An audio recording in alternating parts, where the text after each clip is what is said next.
দুটো দিক আছে, সোলার থার্মাল আর সোলার ফটোভোল্টাইক। এন্টারপ্রেনারশিপের দিক থেকে দুটোরই অনেক বড় মার্কেট আছে, একটা প্রয়োজন আছে সাধারণ মানুষের। যেমন সোলার থার্মালের মাধ্যমে আপনি যারা solar water heater, solar cooker, distillation plant, dryer, এগুলোর ভীষণ ডিম্যান্ড যত দিন যাচ্ছে তত বাড়ছে। কাজে সোলার ওয়াটার হিটারের একটা ভালো পোটেন্সিয়াল আছে ভবিষ্যতে। আর ইলেকট্রিসিটির তো আছেই, সোলার ফটোভোল্টাইকের মাধ্যমে যে ইলেকট্রিসিটি জেনারেট করে সেটারও একটা ভালো পোটেন্সিয়াল আছে। যারা আইটিআই, পলিটেকনিক, বিটেক যত স্টুডেন্ট আছে তারা এই কাজের মধ্যে তারা ইনভলভ হতে পারে, এন্টারপ্রেনারশিপ হিসাবে ইনভলভ হতে পারে। আর একটা ইনভলভ হতে পারে তারা চাকরির ক্ষেত্রে। দুটোর ক্ষেত্রেই বড় মার্কেট আছে। ওয়েস্ট বেঙ্গলে বিশেষ করে পিএম সূর্যঘর সিএসসি এলাকায় চালু হয়ে গিয়েছে, তার ফলে তারা সাবসিডিও পাচ্ছে এবং নেট মিটারিং তো পাচ্ছে। আদার দেন সিএসসি এরিয়া, WBACDC এর যত এরিয়া আছে, অ্যাজ অন ডেট যদি বলেন এই মুহূর্তে সাবসিডিটা পাওয়া যাচ্ছে না, কিন্তু আগামী দিনে নিশ্চয়ই পাওয়া যাবে। তবে নেট মিটারটা পাওয়া যাচ্ছে। নেট মিটারটা পাওয়া গেলেও অনেক লাভ, কারণ আপনারা বাড়ির বিদ্যুতের বিলটা কমানো যাবে, বা যে এটা নিয়ে ব্যবসা করবে সে তার ক্লায়েন্টকে বোঝাতে পারবে যে তার বাড়ির বিদ্যুতের বিলটা সে কম করতে পারছে।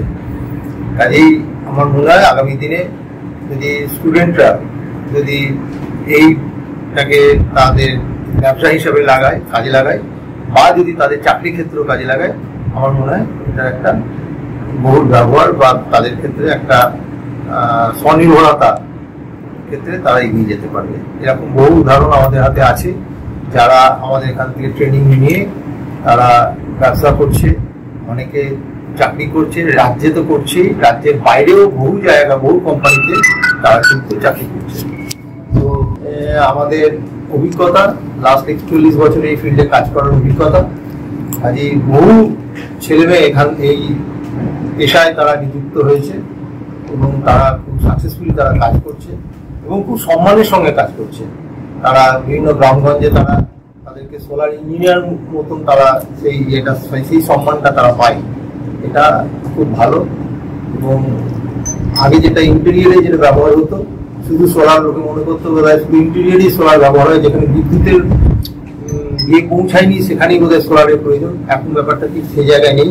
এখন যেখানে বিদ্যুৎ নেই সেখানে যেমন সোলারের প্রয়োজনীয়তা আছে, তেমনি যেখানে বিদ্যুৎ আছে সেখানে বিদ্যুতের বিল কমানোর জন্য শুধু রেসিডেন্সিয়াল নয়, রেসিডেন্সিয়ালের বিল কমানো, তার সঙ্গে ইন্ডাস্ট্রিয়াল বা কমার্শিয়াল প্রত্যেকটি ক্ষেত্রেই বিদ্যুতের বিল কমানোর জন্য একটা খুব বড় সুযোগ হচ্ছে সোলার এনার্জি এই ব্যবহারটা। আপনারা যারা কালকে গিয়েছিলেন আর একটি সাইটে গিয়েছিলেন, আপনারা নিশ্চয়ই দেখেছেন যে সেই বাড়িটিতে তাদের নেট মিটার পেয়েছে, তাদের কতটা তারা দিনের বেলায় কতটা পাওয়ার জেনারেট করছে, কতটা তারা গ্রিডে দিচ্ছে, এক্সপোর্ট করছে গ্রিডে, এবং তাদের বিদ্যুতের বিল কতটা বাঁচছে সেটা নেট মিটার বা জেনারেশন মিটারের মাধ্যমে তারা দেখতে পাচ্ছে। পাশাপাশি তারা গভর্নমেন্ট সাবসিডিটাও পেয়েছে এবং প্রতি কিলোওয়াটে মানে 1 কিলোওয়াটে 30,000 টাকা subsidy government of India direct আপনার অ্যাকাউন্টে দিয়ে দিচ্ছে। এটা আমাদের কারোর কাছে আসছে না, আপনার অ্যাকাউন্টেই পৌঁছাবে। 2 কিলোওয়াট লাগলে 60,000 টাকা, 3 কিলোওয়াট লাগলে 78,000 টাকা অবধি সাবসিডি গভর্নমেন্ট অফ ইন্ডিয়া দিচ্ছে। কাজেই আমার মনে হয় এটা একটা খুব ভালো সুযোগ। এই সময় যদি ইয়াং এডুকেটেড এন্টারপ্রেনাররা যদি এগিয়ে আসে, তারা কিন্তু খুব ভালোভাবে কাজটা করতে পারে। ধন্যবাদ।